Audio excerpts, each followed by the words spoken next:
మీరు బట్టమిల్లో టైలరింగ్ వృత్తి మీద మీ అనుభవాలు చెప్పండి.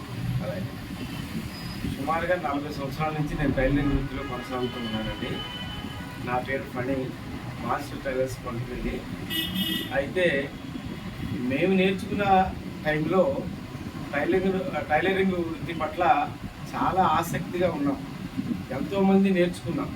కానీ ఈ రోజున టైలరింగ్ అంటే భయపడిపోతున్నారు. కారణం ఏంటంటే మాకు ఆగ్రహం లేదు. టైలరింగ్ పట్ల ఎవరికి వాళ్ళకి ఒక బ్రతకలేము అనేటువంటి బాధ ఏర్పడింది. దానికి కారణం ఏంటంటే అది స్వయంకృత అపరాధం అనివ్వండి, లేకపోతే కొన్ని నిర్ణయాలు తీసుకుని రెడీమేడ్ వ్యవస్థ అనివ్వండి, బాగా రెడీమేడ్ వ్యవస్థ వల్ల టైలరింగ్ మరీ దారుణం అయిపోయింది. ఒకప్పుడు రారాజులాగా బ్రతికినటువంటి టైలరు ఈ వేల రోజున అది కూడా కట్టలేనటువంటి పరిస్థితుల్లోకి వెళ్ళిపోయాయి.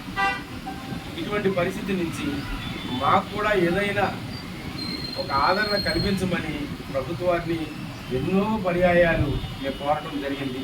వినతి పత్రాలు కూడా ఇవ్వడం జరుగుతూ ఉన్నది. అయినప్పటికీ కూడా ఇంతవరకు మాకు ఎలాంటి ఆదరణ లేదు. కానీ ఇప్పటికైనా ప్రభుత్వం వారు గుర్తించి టైలర్ అంటే ఏదో దర్జీ మంచి అందంగా బట్టలు కుట్టుకుని అందంగా డెకరేషన్గా ఉంటున్నాడు కాబట్టి అతనికి ఏ లోటు లేదు అని అనుకోవడం చాలా పొరపాటు.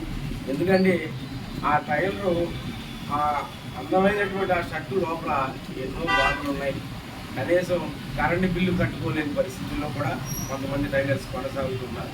ప్రభుత్వం మమ్మల్ని గుర్తించి ఏదైనా మాకు సహాయ సహకారాలు అందించాలని కోరుతున్నాను. ఇంకేమైనా అడగండి మీరు, అంతేనా?